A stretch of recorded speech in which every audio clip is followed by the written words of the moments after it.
Here's what your man is actually thinking after having a miscarriage. Number one, he's thinking about finances because he is the provider, or he at least thinks he's the provider. So finances is what he is thinking about. He's thinking that he is the provider, forgetting that God is the provider, which is what I did. Tried to take matters into my own hands. What I needed to do was surrender myself, get in my prayer closet more, seek the face of God, lean into him and not my own understanding. That's what your man is thinking, on top of the finances that I was thinking about and the budget, the adjustments we were thinking about with another child coming into this world is one certain thing. And unfortunately, you can be too immature to think now we're making an adjustment. Do we have more to spend in a fun way? That also can be a mistake made and a thought process of your man.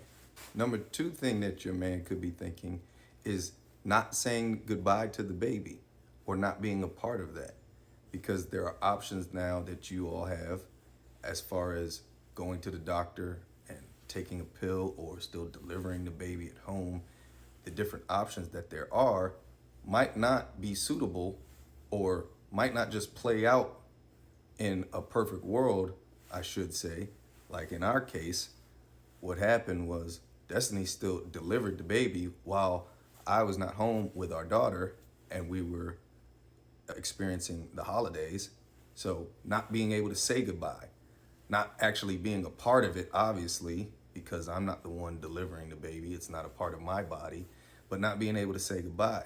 That is completely different too for a male when you do feel like you are a part of the pregnancy, being able to talk to your child in your significant other, your wife's stomach, and engaging in that way, you feel a part of it. And then in this case, you don't feel a part of it, don't feel like you get to say goodbye in some cases.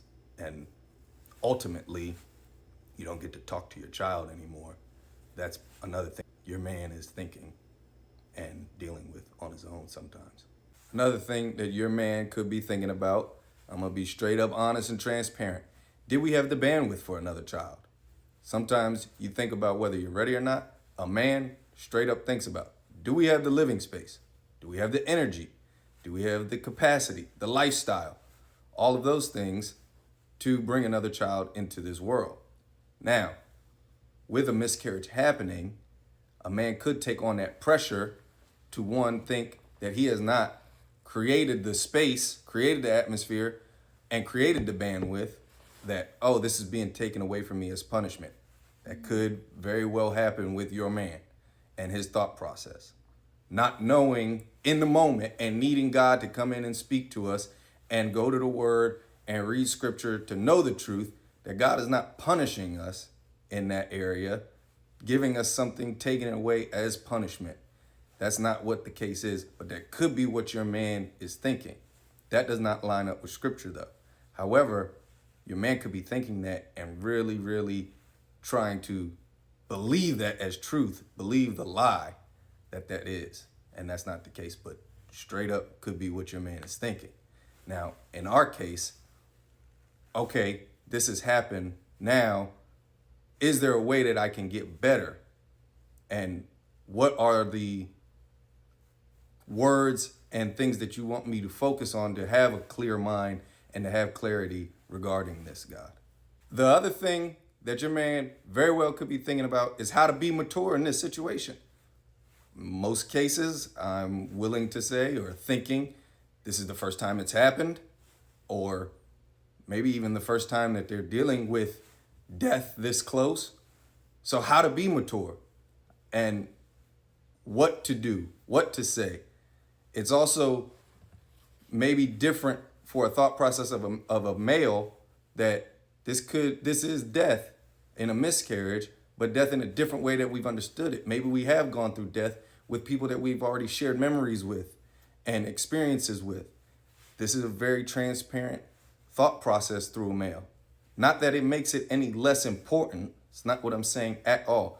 But now navigating how to be mature about it, because we're ready to take on another life, to be a father in another way, and then now it's taken away from us, and that's different than the way that we've experienced death. Sometimes, in some cases, because a person that we've lived with and experienced with and shared memories with is different than what's happened regarding a miscarriage. What is happening, though, is confusion. And so in that confusion and in that thinking too much and thinking a lot comes maturity. What needs to come is maturity. Needs to be more reading of the word, more prayer, knowing how to be mature and support your other. And that could be a big thing is, I don't know how to be mature in this situation, so I don't know how to support you, or I don't know how to lead, and I don't know how to go about it because something was happening. And in a man's case, it could be a past experience regarding sports, regarding school, regarding work that, okay, if I was planning something for something and now all of a sudden it's not happening anymore, I'm going to shift my mind to another thing just that quickly. Whereas that could be different than what a woman's perspective is. So we're here to help. We want to come up with ways. Let us know in the comments how we can help married couples that have had miscarriages. And with that being said, men, remember this, that you do not need to take finances or anything on your own, take it into your own hands and try and do too much. Okay? You can be mature and you can talk about it with other men. There are other men that have gone through it. You can talk about it with them, maybe even talk about it with them before you talk with your woman about it. Another thing is be vulnerable, be sensitive. Do not just move on from it. We as men want to just move on to the next task a lot of times. Spend some time in that. Create some time in your day to say, God, I want to see this and focus on this as long as you want me to, as much as you want me to, and put as much energy and effort toward this as you want, because that will get yourself ready to then talk with your woman and be with your woman. Women, this is a transition for you. Ask your man when it's the right time. Go to God and see, do you want me to talk with my man? Set up a time. Babe, I want to ask you questions on how you're feeling about what's just happened. Set that up. Know each other's love languages. Men, women, either one. Physical touch, hugs, loving things that can be done. Do that. Do that even more in this time. It almost goes, it seems like it could go without saying or just be obvious that in this time you need to be more loving, but then you can forget that. Hey, what is my partner's love language? And in that love language, I want to be there and do those things, maybe even just a touch more, because it's a sensitive subject and it's a unfortunate situation, so you do it a little bit more. So we're actually coming out with a workbook for marriage and miscarriage. So let us know if that's something you desire.